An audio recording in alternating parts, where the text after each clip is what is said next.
नमस्कार। आज हम तीसरी कक्षा की हिंदी की पाठ्य पुस्तक वीणा के पाठ 6 बीरबल की खिचड़ी को पढ़ेंगे व समझेंगे। तो आइए आज का वीडियो शुरू करते हैं।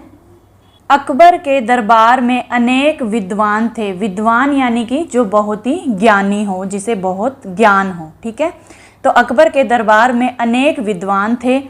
बीरबल उन्हीं में से एक थे। वे अपनी चतुराई के लिए बड़े प्रसिद्ध थे। यानी कि बीरबल जो हैं वो बहुत ही चतुर थे। किसी भी समस्या का समाधान वो बहुत ही जल्दी और अपनी चतुराई से कर लेते थे।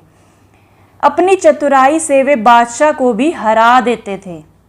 अकबर और बीरबल के बारे में अनेक कहानियाँ प्रसिद्ध हैं। लोग उन्हें बड़े चाव से सुनते और सुनाते हैं।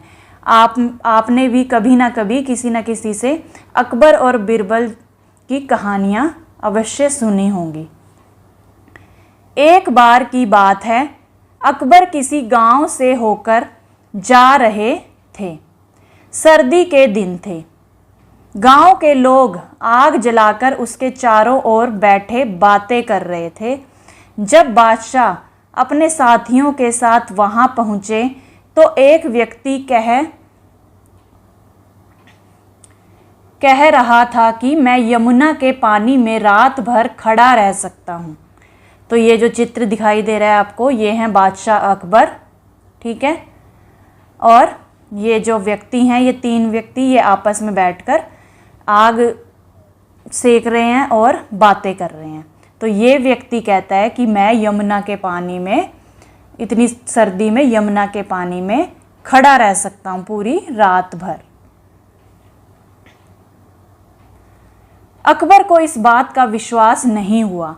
उन्होंने उस व्यक्ति से कहा कि यदि तुम सारी रात पानी में खड़े रहो तो मैं तुम्हें थैली भर मोहरें इनाम में दूंगा। वह मान गया कि उसे क्या देंगे, थैली भर मोहरें। ठीक है, जो बहुत ही कीमती होती हैं।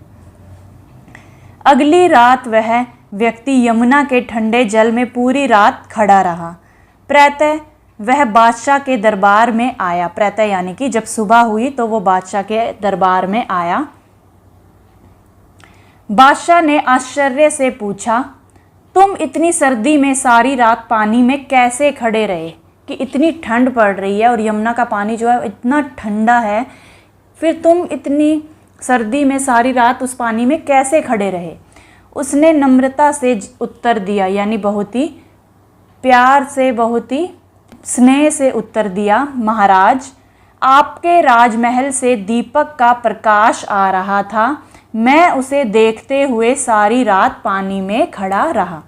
तो इस चित्र में आप देखेंगे ये व्यक्ति ठंडे पानी में खड़ा है। ठीक है, और ये जो राजमहल है, राजमहल का ये देखिए यहाँ पर जो दीपक है उससे जो है प्रकाश आ रहा है, ये दिखाई दे रहा होगा आपको। ठीक है, तो उसने क्या कहा कि उसने कहा कि आपके राजमहल से दीपक का प्रकाश आ रहा था। मैं उसे देखते हुए सारी रात पानी में खड़ा रहा। फिर बादशाह ने कहा, तो फिर तुम मेरे दीपक की गर्मी के कारण ही सर्दी से बच सके। कि जो दीपक की जो गर्मी आ रही थी, तुम उसी से बचे हो, तभी तुम्हें ठंड नहीं लगी, तभी तुम इतनी ठंडे पानी में भी सारी रात खड़े रहे। इसलिए तुम्हें कोई इनाम नहीं दिया जाएगा। फिर वह बहुत दुखी हुआ और उदास होकर चला गया। उस समय बीरबल भी दरबार में उपस्थित थे। उस समय जो बीरबल है वो भी दरबार में ही थे। ठीक है, उन्होंने सोचा इस दुखी व्यक्ति की सहायता करनी चाहिए। फिर दूसरे दिन बीरबल दरबार में नहीं आए।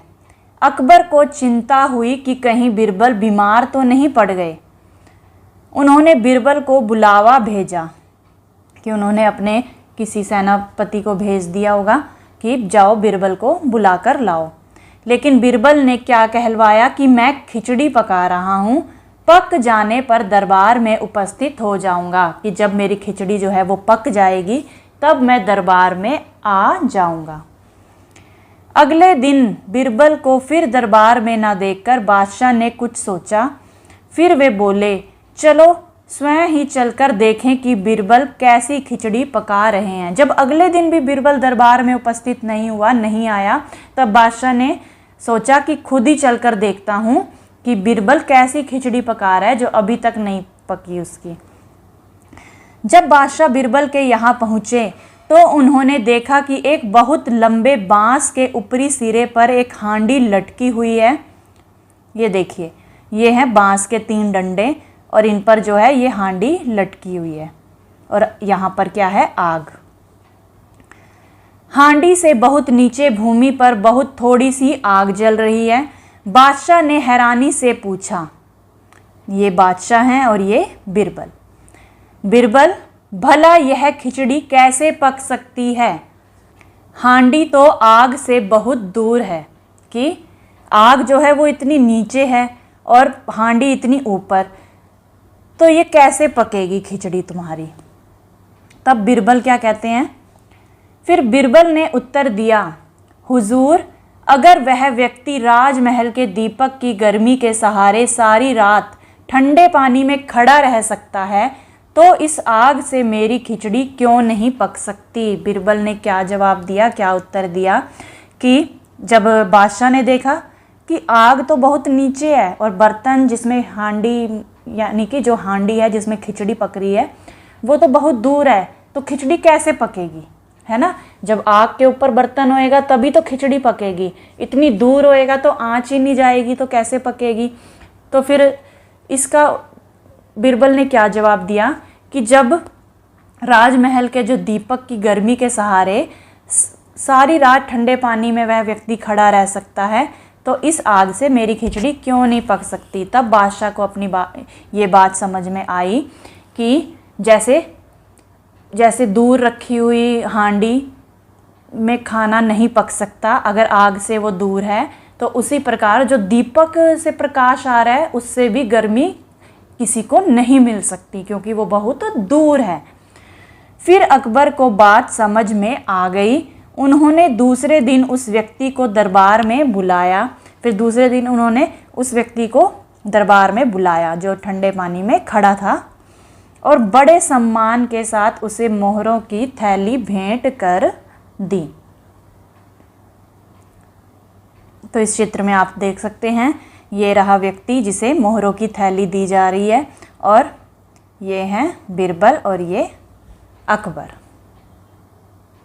आशा करती हूँ आपको यह पाठ अच्छे से समझ में आ गया होगा। अगली वीडियो में हम इसी पाठ के प्रश्न उत्तर करेंगे। तो मिलते हैं अगली वीडियो में, तब तक के लिए नमस्कार।